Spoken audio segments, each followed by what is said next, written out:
রোজার আগে বেসামাল নিত্যপণ্যের দাম। দর্শক, নিত্যপণ্যের বাজার পরিস্থিতির খবর জানবো। রাজধানীর কারওয়ান বাজার থেকে যুক্ত হচ্ছেন সহকর্মী রাকিব হোসেন। রাকিব,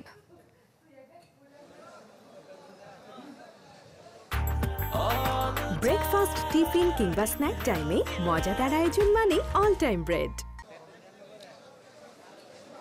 জি সারিকা, আজকে যেহেতু শনিবার সরকারি ছুটির দিন এবং আগামীকালকে যেহেতু রমজান শুরু, তো রমজানের আগের দিন হওয়াতে বাজারে আপনি দেখতেই পাচ্ছেন যে মানুষের উপচে পড়া ভিড় এবং মানুষ কিন্তু তাদের প্রয়োজনীয় নিত্যপণ্য বাজার থেকে কেনার চেষ্টা করছেন। তো রমজানের আগ মুহূর্ত হওয়ার কারণে বাজারে কিন্তু সব ধরনের পণ্যের চাহিদাই কিন্তু বেড়েছে।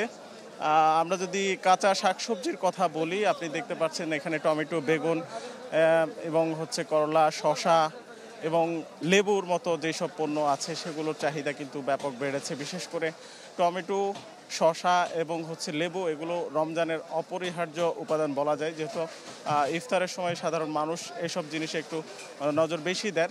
তো আমরা দেখেছি যে টমেটোর দাম এতদিন 15 টাকা 20 টাকার মধ্যে ছিল কেজি, আজকে কিন্তু এখানে বিক্রি হচ্ছে 30 থেকে 35 টাকা প্রতি কেজি এবং বেগুনের দামও কিছুটা বেড়েছে। বেগুন বিক্রি হচ্ছে 30 থেকে 50 টাকা মান ভেদে এবং লেবুর দাম সবচেয়ে বেশি বেড়েছে। আমরা দেখতে পাচ্ছি যে প্রতি হালি অর্থাৎ 4 পিস লেবু বিক্রি হচ্ছে 100 টাকা পর্যন্ত, অর্থাৎ প্রতি পিস লেবু 25 টাকা করে গুনতে হচ্ছে ভোক্তা সাধারণকে।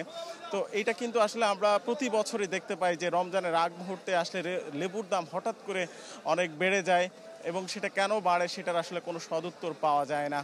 তো এই যখন অবস্থা কাঁচা শাকসবজির ক্ষেত্রে এই যখন অবস্থা, তখন কিন্তু আমরা বলতে পারি যে ছোলা, চিনি এবং তেলের আমদানি বাড়ার কারণে আমাদেরকে ভোক্তা অধিকার সংরক্ষণ অধিদপ্তর যেটা জানিয়েছে যে বাজারে সরবরাহ বেড়েছে এবং সেখানে কিন্তু দাম অনেকটা নিয়ন্ত্রণে আছে। যদিও আমরা দেখেছি যে ভোজ্য তেলের সরবরাহ বাজারে কিন্তু এখনও স্বাভাবিক নেই এবং দাম কিন্তু আগের মতোই বাড়তি দিতে হচ্ছে সাধারণ মানুষকে এবং চিনির দাম কিছুটা কম দেখা যাচ্ছে। তো সব মিলিয়ে বলা যাচ্ছে রোজার আগে কিছু কিছু পণ্যে মানুষ স্বস্তি পেলেও এই লেবুর মতো বিভিন্ন পণ্যে কিন্তু মানুষ অস্বস্তিতে রয়েছে। রাকিব, ধন্যবাদ আপনাকে। দর্শক, রাজধানীর কারওয়ান বাজার থেকে যুক্ত হয়েছিলেন সহকর্মী রাকিব হোসেন।